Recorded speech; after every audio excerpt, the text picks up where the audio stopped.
Thomas Jefferson National Accelerator Facility is a laboratory for basic nuclear physics research operated by the U.S. Department of Energy.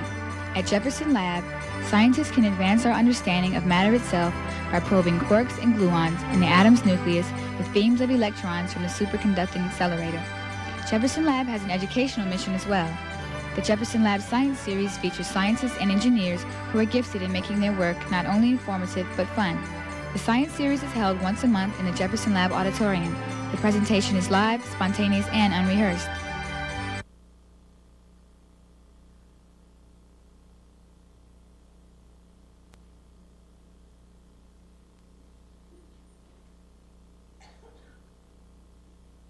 Good evening, everyone. My name is Jan Tyler from Jefferson Lab. I'd like to welcome you all to tonight's presentation, How to Hit a Home Run, How a Physicist Thinks About Baseball. Our speaker tonight is Professor Alan Nathan from the University of Illinois at Urbana-Champaign. On his website, it says that his research area is experimental medium energy physics, the physics of baseball, particularly as practiced by the Boston Red Sox. Are there any Yankee fans here? Okay, you can let him know about that. Dr. Nathan received his bachelor's degree from the University of Maryland in 1968 and his PhD in physics from Princeton University in 1975. And he has been teaching at University of Illinois since 1977. He's currently involved in an experiment here at Jefferson Lab, and I have to quote again, to learn about the underlying structure of the proton by observing how the fundamental constituents, the quarks and gluons, interact with each other. So we wish him luck in that. Please help me welcome Dr. Alan Nathan.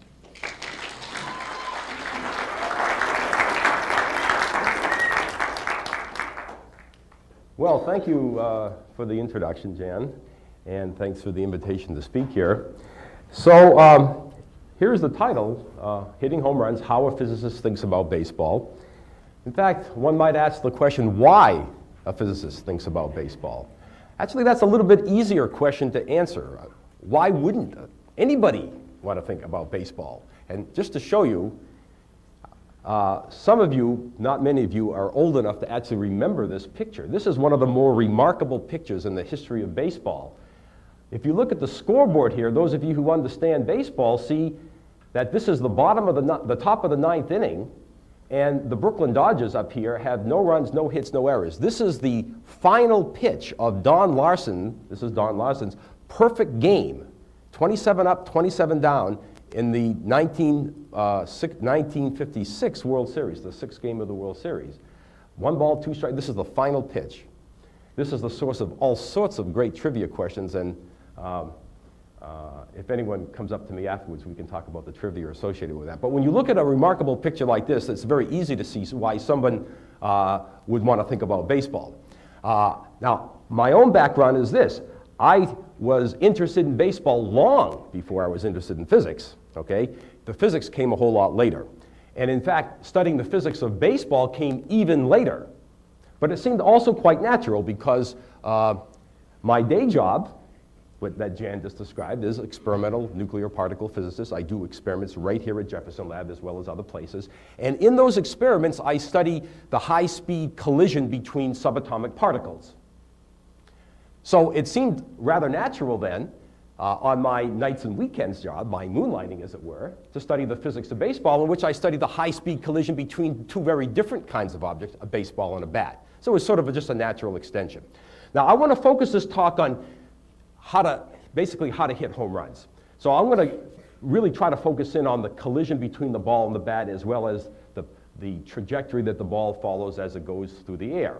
Now, before I begin though, again, another of my favorite pictures. This shows, as Jan said, I'm a Boston Red Sox fan. This is Ted Williams, okay? Ted Williams is barely alive right now, okay? He's about 83 years old, but he was one of the great hitters of all time. Some say the greatest. Probably he was the second greatest of all time behind Babe Ruth. This is his 521st and final home run in his final at-bat, September 28, 1960. I ran home from school that day wanting to catch this game on the radio. Unfortunately, I got there too late, so I missed the home run, but I have the picture anyway. And actually, I have an autographed version of this picture. The most difficult thing to do in sports, okay? And this is from someone who did it quite well. And so, again, those of you well-versed in baseball know what these different numbers and symbols mean. The one I want to point out to you here is his on-base percentage. 483 over a 22-year career.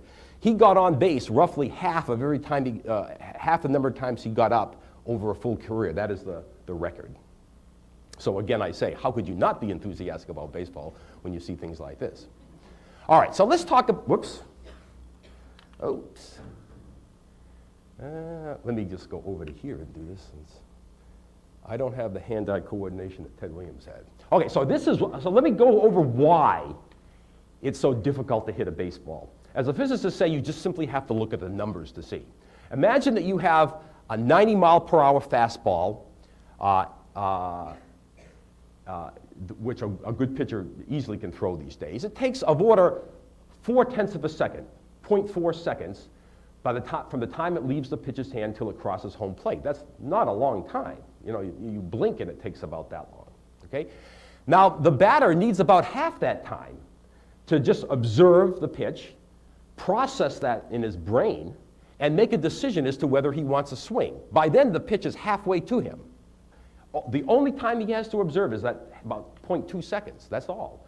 It takes about most of the rest of the time is needed just to do what you need to do to swing. Again, decide you want to swing, make the muscles do what they have to do. Okay? To make matters worse, not only does it take only 0.4 of a second, if the ball is breaking, if it's a curveball or something like that, half of that break occurs in the last 1/10 of a second. So the batter has to look at that pitch and make a decision. Is this a pitch that I want to hit? Is this a pitch that's going to be in the strike zone, or at least in a zone where I can hit it very well? And if anyone's ever looked at down the teeth of a 90-mile-per-hour fastball, you realize it's an impossible task. No one can do it, but yet people do it. Okay, it's amazing. I'm truly amazed. This really is the most difficult thing to do in sports, and these numbers really give you a good idea why. Now, so here's again some numbers. There are many ways you can go wrong. Okay, many ways you can go wrong trying to hit a baseball. So, for example, if the batter misestimates the speed of the pitch in that first 0.2 seconds, if he misestimates it by about plus or minus 1.5 miles per hour, that's not a lot to misestimate it if it's going at 90 miles an hour. That corresponds to a timing of about 7/1000ths of a second. That means he's going to mistime his swing by about 7/1000ths of a second, which means the ball is going to be about a foot in front of the plate if he swings too early, or a foot behind the plate if he swings too late, by 7/1000ths of a second. That's a pretty tiny amount of time. 1 foot in front or 1 foot behind, more or less, will mean the ball is going to go foul. Okay? The elevation of the ball is, people often don't appreciate that the ball drops between the pitcher and home plate by about, on average, 3 feet. It's actually simply because of gravity. It drops more or less depending on how much spin there is and depending on how fast it's thrown. If it's thrown faster, it drops less. If it's thrown slower, it drops more. Gravity has more time over which to act. If he misjudges the speed by 1.5 miles per hour, that corresponds to a plus or minus 1 inch elevation change in the ball. Now, 1 inch may not seem very much, but, you don't have a lot of inches to play with here, right? After a while, you pretty much run, 2 inches and you miss it altogether. So 1 inch is a lot, okay? So you can see why it's so difficult. And as I said, not only does he have to judge the speed, he also has to judge how the ball is spinning, because top spin will make the ball fall faster. That's what happens in a curveball. Backspin will make it drop less. That's what happens in a good fastball. Warren Spahn, probably none of you know who Warren Spahn is, but he was probably the greatest left-handed pitcher. He pitched started pitching in the 40s and retired sometime in the 60s. He said, hitting is timing. Pitching is upsetting timing. And that really is the key. Good pitchers try to beat batters not by blowing the ball by them, but by fooling them with different speeds, different spins. Okay? And these are all things that the batter has to contend with. And as I said, it's amazing. Truly amazing that batters can do as well as they do. After all, 30% success pretty much gets you in the Hall of Fame, right? You bat 300 over a lifetime, over a career, you get in the Hall of Fame. So in what else can you do in life where 30% is considered good? Certainly not in school, right? Okay. So what I want to do now is sort of step you through what happens when the ball and the bat collide. This is the part of the whole process that really, really interests me the most, mostly because of my background doing collisions between subatomic particles. Whoops, I did it again. All right. So first of all, it's a very violent collision. The forces are very large. The time over which they act is very short. So what I want you to imagine is a typical collision where you've got a 90-mile-per-hour ball and a bat that's being swung at about 70 miles per hour at the impact point. So 90 plus 70, the total speed, relative speed between them is 90 plus 70, or 160 miles per hour. That's sort of the speed you're dealing with in baseball, okay? So the collision is a very violent collision because in a very, very short amount of time, less than a thousandth of a second, that 90-mile-per-hour ball that was going this way has to get turned around and go that way at about the same speed, probably even higher speed. That requires very, very large forces, and the peak forces are thousands of pounds, 8,000, 9,000, 10,000 pounds. Far greater force than you could provide with your muscles of your body. It's not the muscles of your body that's providing that force. It's the speed of the bat, basically. Now, what happens? What microscopically happens during that collision? This ball, and you can start to see it in this picture here, this ball gets compressed, okay? You can think of the ball as being sort of like a spring. That ball's got to turn around, right? Now, if something turns around, a basic law of physics says it's got to stop first. So it's going this way, it compresses. Okay, it turns its kinetic energy, its energy of motion, into potential energy as it sort of scrunches up. It compresses by maybe 1 inch or so, which is a lot. It's a fair fraction of its size. Okay, comes to a momentary stop, and then it starts expanding back out again.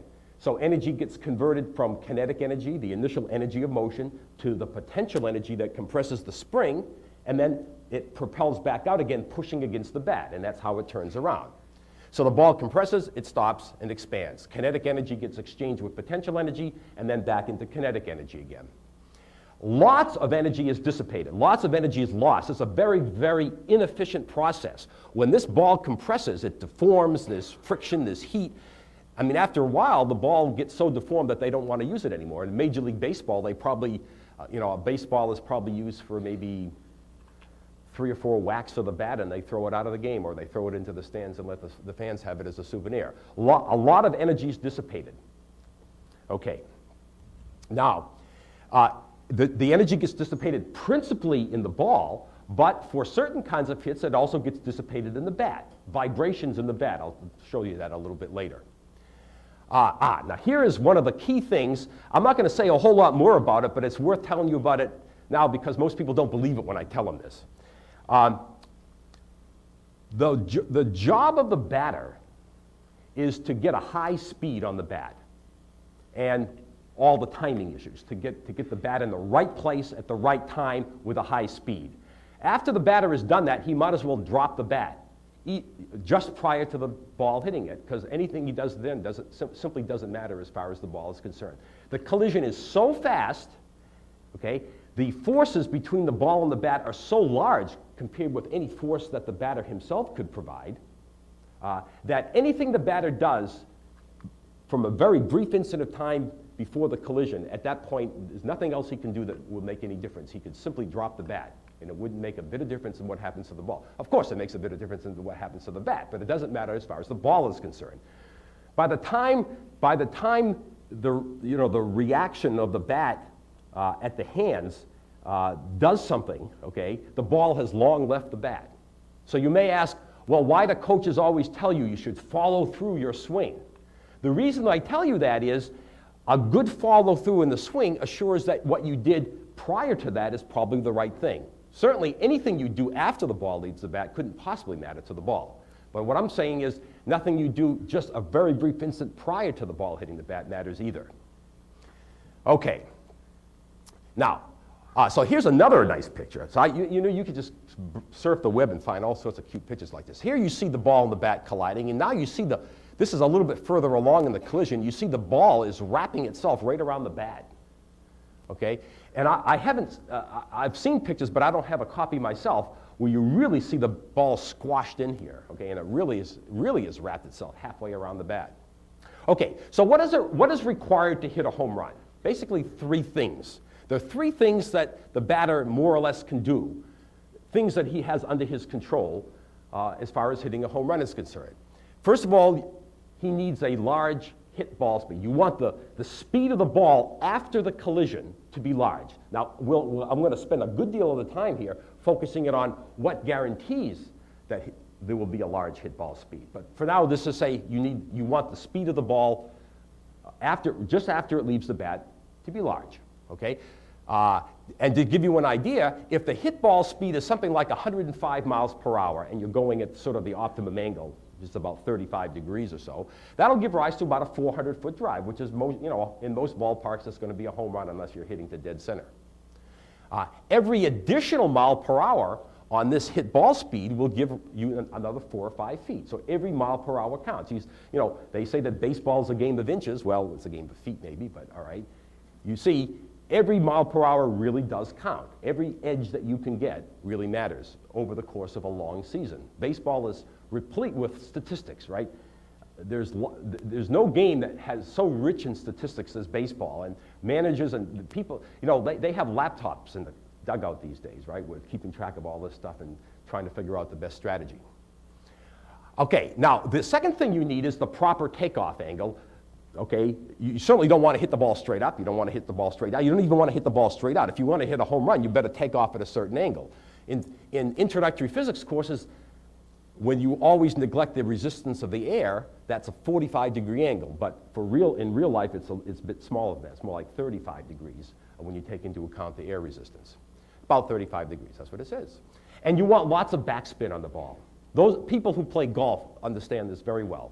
You want a lot of backspin on the ball, and as we'll see, that keeps the ball in the air longer, which is what you want. Okay, so this is a summary of what I'm going to do in the next few minutes here, so I'll just read it very quickly. So I want to focus in now on the speed of the hit ball. We want that to be as large as possible. Remember, 105 miles an hour is 400 feet, so we want to get it to be as large as possible. So let's ask the question, what does the speed of the hit ball, what could it possibly depend on? And these are the things that it could depend on. Okay?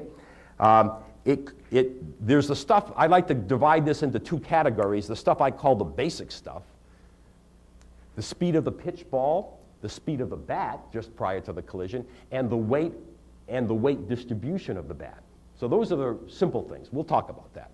And then the stuff I call the really interesting stuff, because for me it really, really is interesting, the stuff we call dynamics. The bounciness of the ball, does it behave like a super ball or does it behave like a piece of clay? That's what I mean by the bounciness. We'll talk more about that. And as well as the impact location along the bat, where the impact occurred. Where along here did it occur? The so-called sweet spot. So we'll talk about that too. So this is sort of an outline of my next handful of transparencies here, of slides. Let's talk about the pitch ball speeds. And this is the only formula you'll see tonight. Here is a rough formula that is actually quite good. For balls colliding with a bat somewhere in the fat part of the bat, maybe 5 or 6 inches from the barrel end of the bat, this is a pretty good formula that tells you how the hit ball speed is related to the pitch ball speed and the bat speed. Okay? Multiply the hit ball speed by 0.2 and multiply the bat speed by 1.2 and add them up, and that gives you the hit balls. This is the pitch ball speed. This is the hit ball speed. Okay, so as a numerical example, if I have a 90 mile per hour pitch, so this is plug 90 here and plug 70 here and multiply and add them up, you get 102 miles an hour. That's close to the 105 I told you gave you 400 feet. So if you get a beautiful square hit, okay, if the ball is hit squarely on the fat part of the bat at the optimum angle and with some backspin on it, when you've got a 90 mile per hour pitch and a 70 mile per hour bat speed, which is a pretty good bat speed actually, you're going to probably get a long home run. Now, Now, take a look at this formula. Look at it a little carefully here. Notice there's a 0.2 here and there's a 1.2 here. This number here is 6 times smaller than that number. And what that tells you is that this thing is much more important than that thing. Bat speed matters much, much more than ball speed, than the pitch ball speed.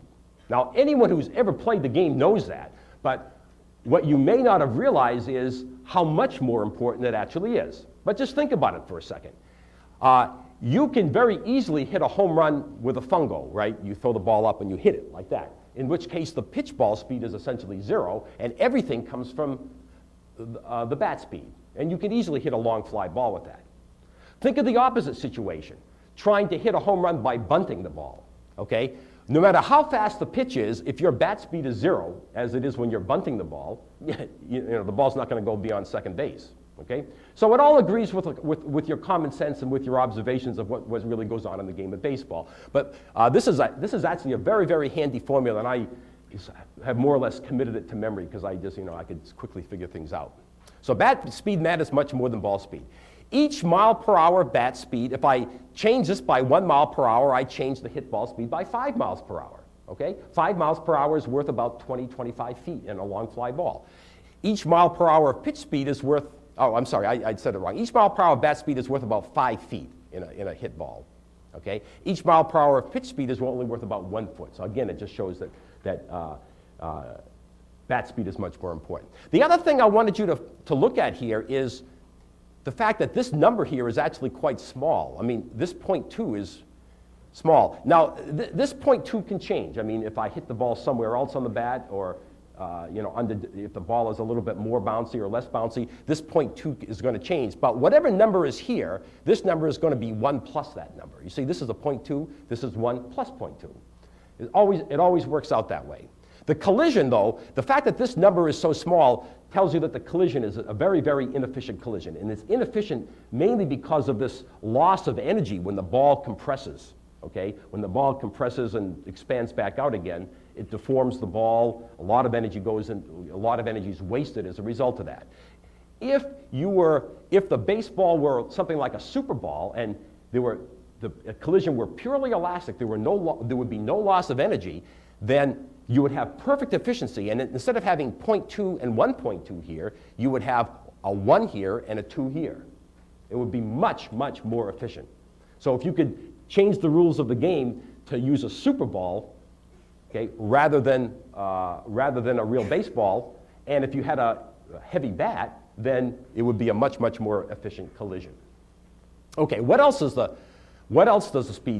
hit ball speed depends on? It depends on so for this, I'm going to use a little prop here. It depends on the weight of the bat. Okay, so think about it this way. You can look at it here, but think of it in the following way. Look at it from the bat's point of view. The ball comes in and hits the bat. What happens to the bat? It recoils back, right? That recoiling back is energy that might have gone into the ball, but it didn't. It went into the bat because the bat has to recoil. The heavier I make this bat, the less it's going to recoil. Okay? If I throw this against the wall is infinitely heavy. It doesn't recoil at all. Okay? So that's the relationship then between, that's how the bat weight matters in the collision. The heavier the bat, the less recoil, the larger the hit ball speed is going to be. And so then you might say, well, I can dim the lights again, why not make the bat infinitely heavy? And for now I need my mouse. Well, you've got to swing it. For a given bat speed now, a heavier bat is better. In fact, if I made the bat infinitely heavy, this 0.2 would become a 0.5, and this 1.2 would become a 1.5. That shows you the benefit of using a heavier bat. But, but you have to swing the bat, okay? And so there's a trade-off, as in many things in life, there's a trade-off. Okay? As far as the collision is concerned, a heavy bat is better. But since bat speed is important, it's certainly true that a batter is not going to be able to swing a heavier bat, as fast as he can swing a lighter bat. So there's some trade-off and there's some optimum. Now, do we know what that optimum is? From a physics point of view, absolutely not. Anyone who claims they do is lying. Okay? It's much more than physics, okay? The physics we can understand very well. The physics tells us about the collision, okay? These numbers here we can calculate. It's this number here that we can't calculate. It's a very individual thing. Remember, the batting process is a very complex process. The skilled batters have to transfer energy mostly from the large muscles of their body, not from their arms, from the hips, sometimes the thighs, and certainly the upper area, the chest, the thorax, okay?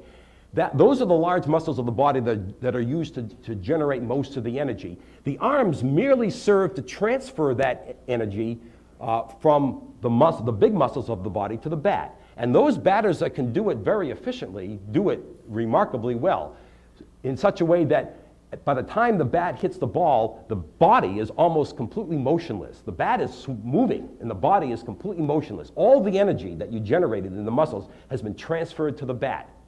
Now, and you see, it's a complicated process involving some split-second timing. You don't have a lot of time to do it. And any small difference in the weight of the bat could very well upset that. So having a heavier bat or even a lighter bat might not be to someone's taste, okay? Again, a story about my hero, Ted Williams. The people at Louisville, the Louisville Slugger Company, used to sometimes play tricks on Ted. They made his bats. They made him a ½ ounce different in weight than his usual to see if they could fool him, and they never could. He always knew that they were hot. You know, he could tell not by weighing it, but by feel. He could tell from the feel. So, what is the optimum weight of a bat?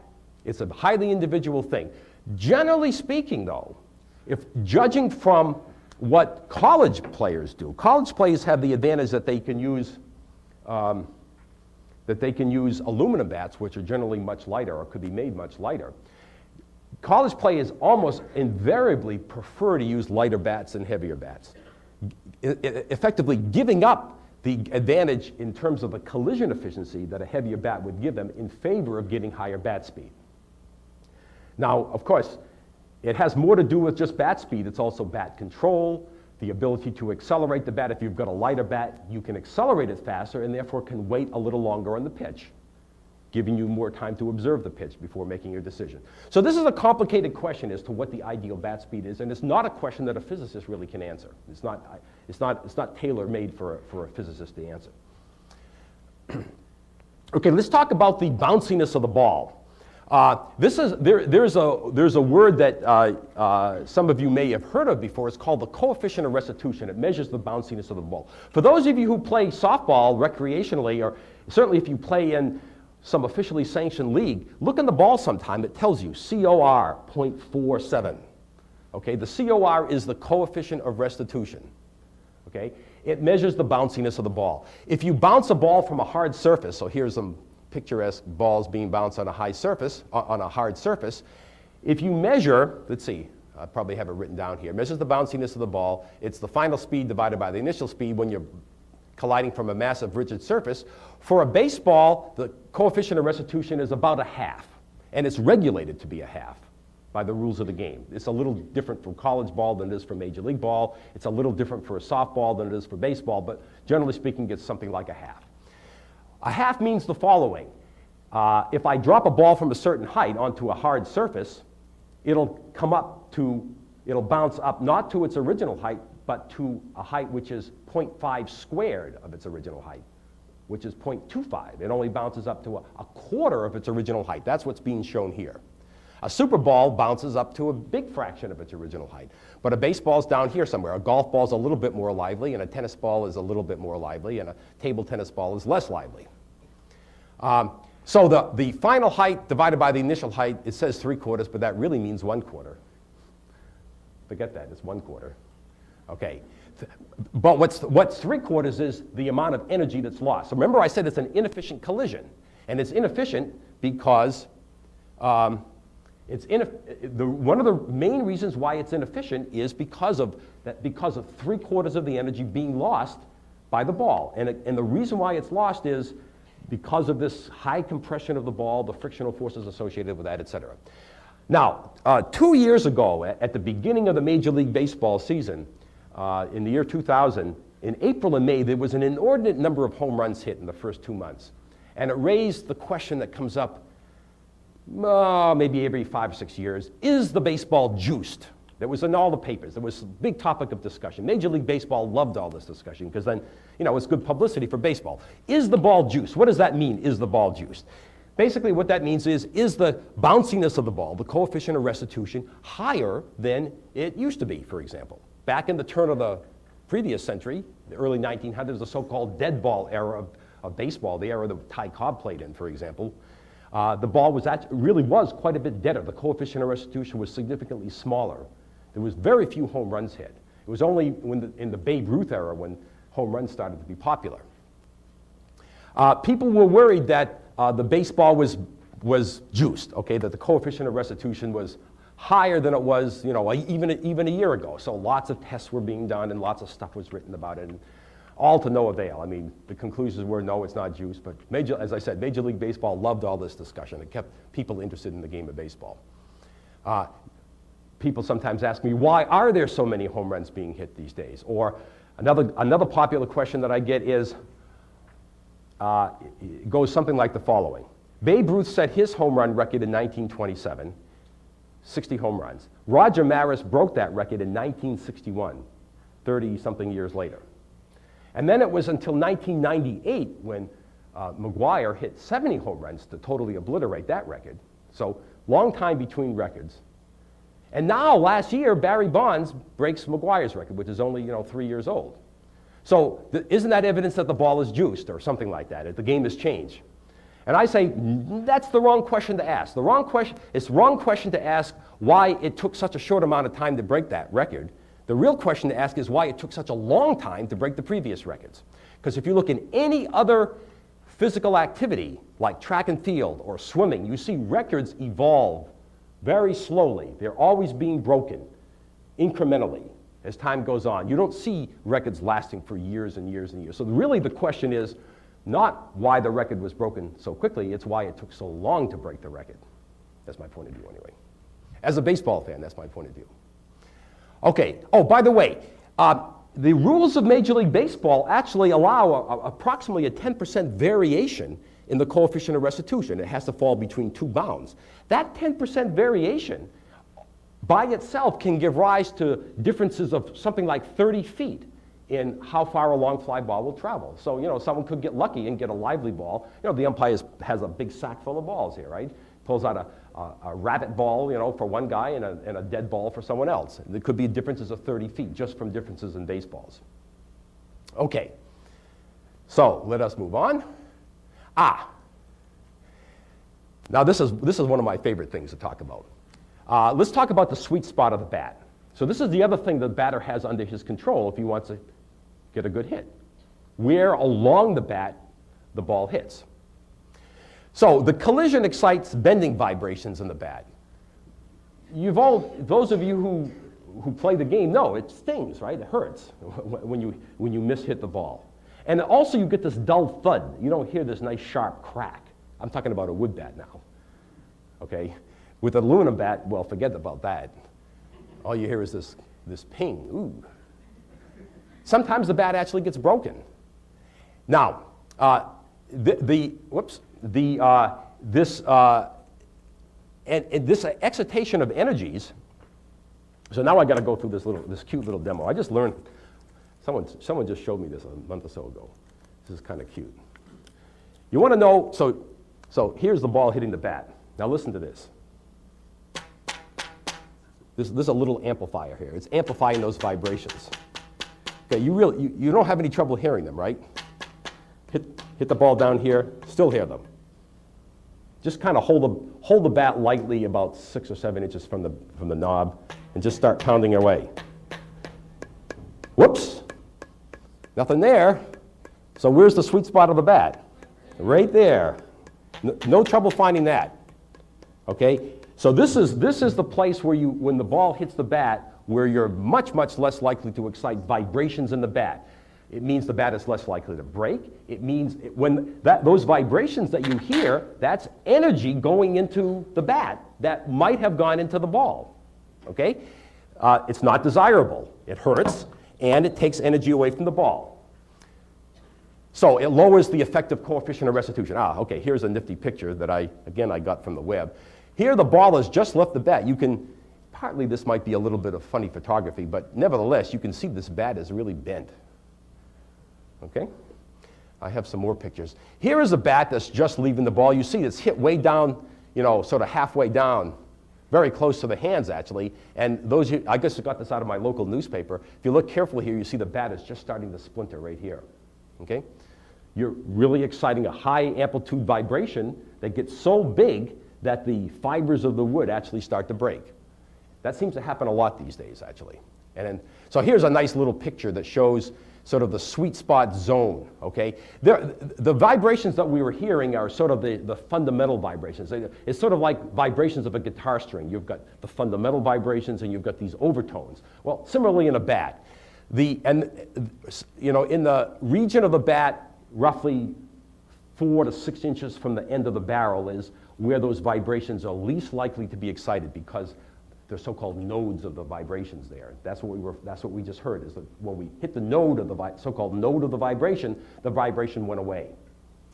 Okay. So this defines then where the sweet spot is. Now the sweet spot on an aluminum bat is a little different. It's not quite in the same location. It's a little bit further in towards the handle. And if you might ask the question then, where's the best spot to hit the ball? Well, it's not. This is the node of the lowest vibration, and this is the node of the next one. And you see, it's the node of the second vibration. So this is sort of a calculation, actually, of the expected hit ball speed. If you don't include the vibrations, you see it almost doesn't matter where you hit it along here. But if you include the vibrations, that zone drops off very, very sharply. And it's pretty clear that you want to be able to hit the ball sort of in this fat part region, 4 to 6 inches from the end. Now, the actual ideal spot is it's not quite so straightforward as to where that actual spot is. Let me just point out why.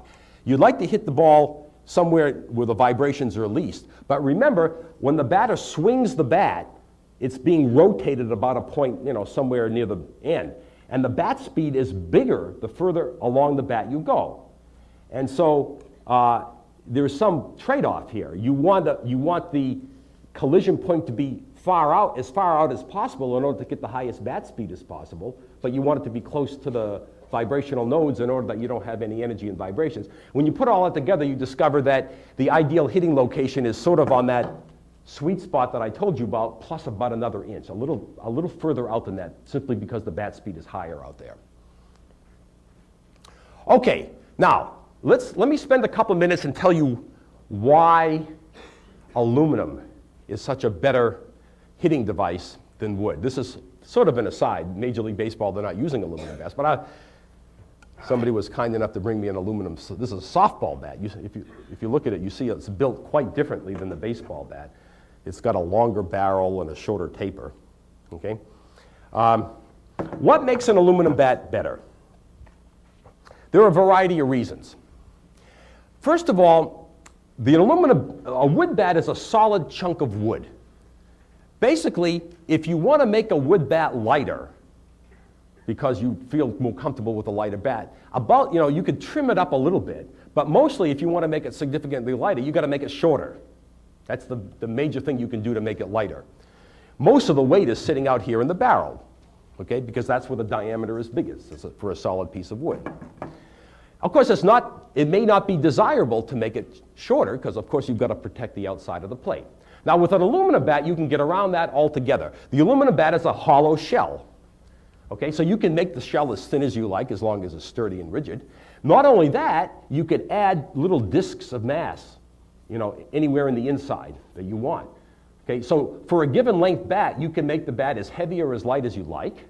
Not only that, the way the weight is distributed is really quite, you can make it anything you like, okay? For a wood bat, typically, most of the weight is out here in the barrel. For an aluminum bat, not so. The center of gravity of an aluminum bat is actually closer into the hands because it's much more of a uniform distribution of mass because of the fact that it's a thin shell. In any case, with an aluminum bat, whatever you desire, you can make, okay? You've got the whole, you know, any particular way you want the weight to be distributed along that bat is a possible thing that a bat manufacturer can do for you. So in particular, the mass, the distribution of the mass, and the length are all completely independent of each other. You can make them anything you like.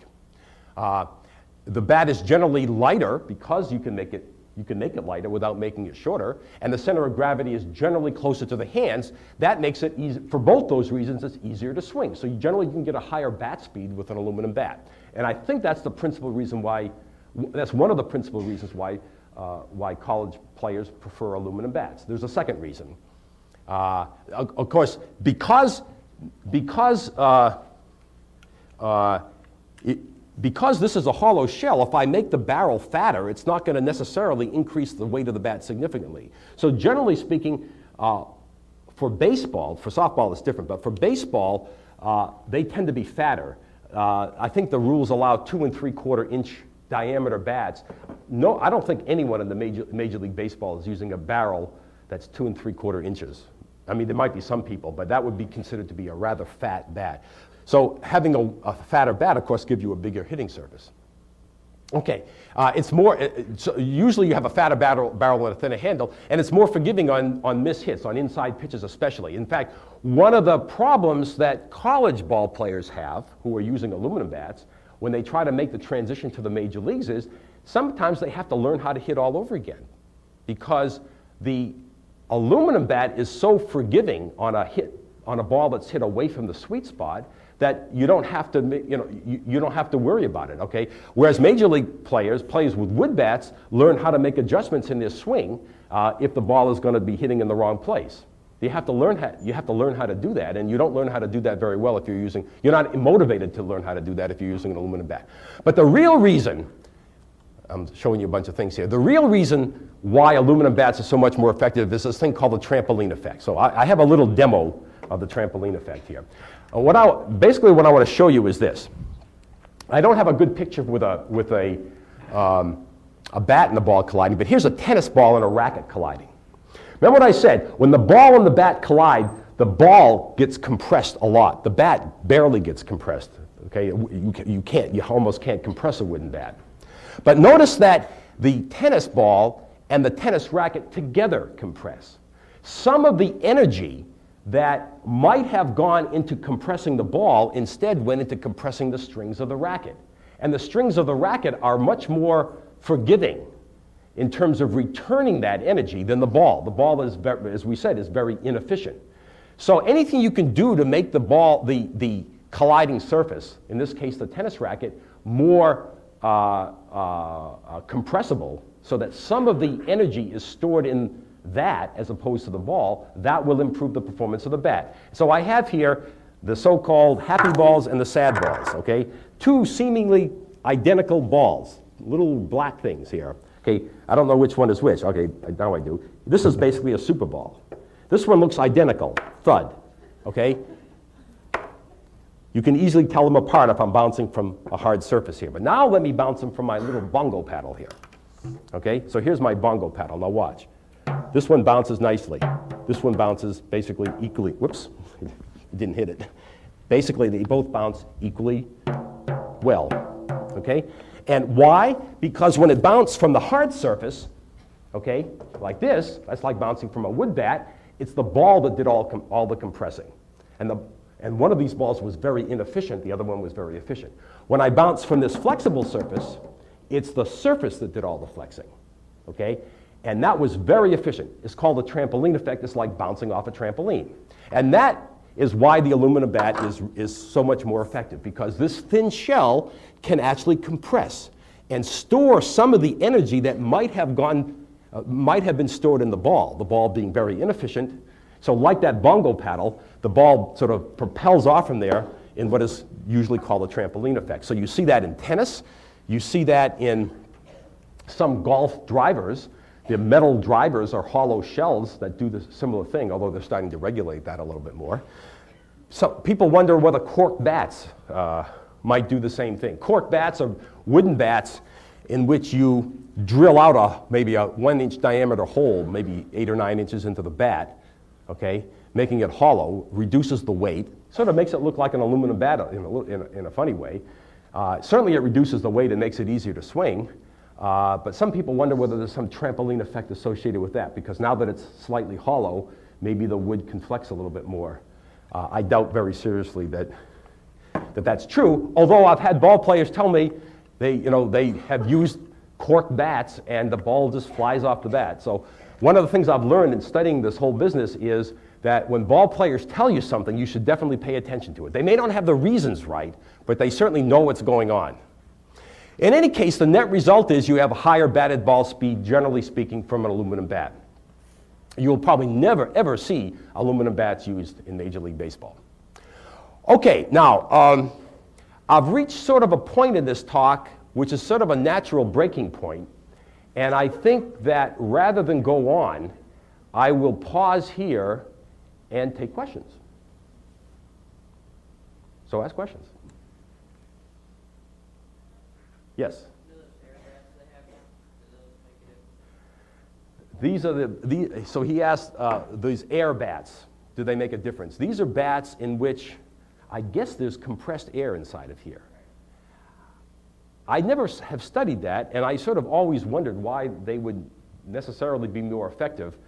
I think the idea is that here's what I think is going on, but I'm not completely sure. I think if you have a high pressure inside of the bat instead of just normal air, then it probably means you can make the wall of the bat thinner and still have it be rigid enough so it won't dent. The thinner you can make the wall, the more effective this trampoline effect is going to be. So I think it's mainly a device so that to allow you to make the wall thinner. The air itself I don't think does anything. Yeah? If a cork bat doesn't really affect the cooling of the ball, then why are they illegal in Major Leagues?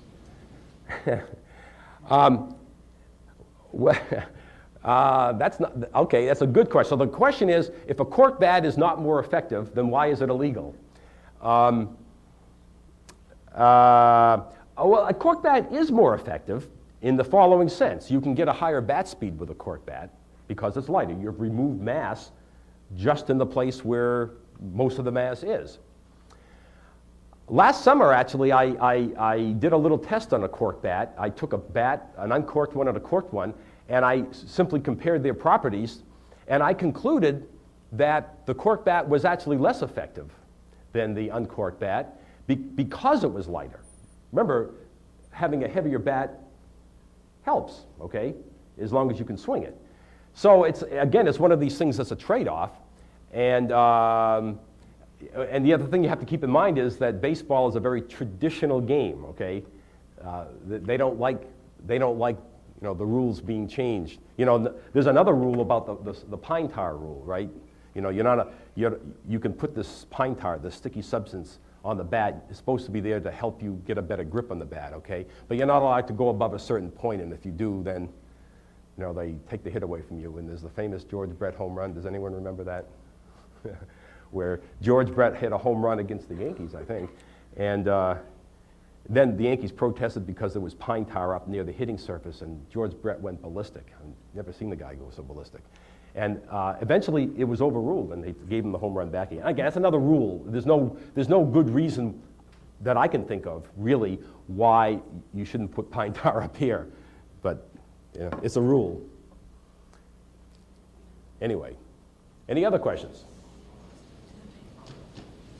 Yes? Temperature, like I know Saturday last week they played on a rather cold day with the aluminum bats, and I know some of the bats come with, you don't use this bat if the temperature is below such and such. How does that affect? I mean, it seems to me that it would affect when the ball hits that aluminum bat, and it being cold, it would be more of a dead. Yeah, I think so. The question is, why are aluminum bats less effective on a cold day than on a warm day? I think basically your answer is the right one, although I haven't studied that carefully. Probably that the ability of the barrel to compress when the ball hits it, to give you that trampoline effect, is probably a bit less effective on a cold day than on a warm day. Well, actually, I've heard stories about that, actually, about people keeping the bats warm. But I don't know. I mean, I don't know if these. Quite frankly, I don't use an aluminum bat myself, so I don't know. I don't know firsthand, this effect, and I'm wondering if it's really even really an effect or not. Well, I know obviously it affects the bat itself as to you can't. It might crack or it might leak or if you get those. Oh, leak? You mean? If you get those gas. Oh, the ones that are. Oh, I see. I still understand what you're saying. Oh, I see. Maybe so. In the ones that are pressurized, then at low temperature, the pressure goes down, and so it becomes less. And then you're probably more likely to dent the bat in that case. Okay, it gives you less rigidity. So maybe that's what's going on. To the impact of the ball, and you come away with a dented bat probably. Right, because it's the compressed air that's giving it somehow rigidity, so it doesn't dent, so it doesn't some limit on how much it can compress. Any other questions? No other questions? Okay, then that's it.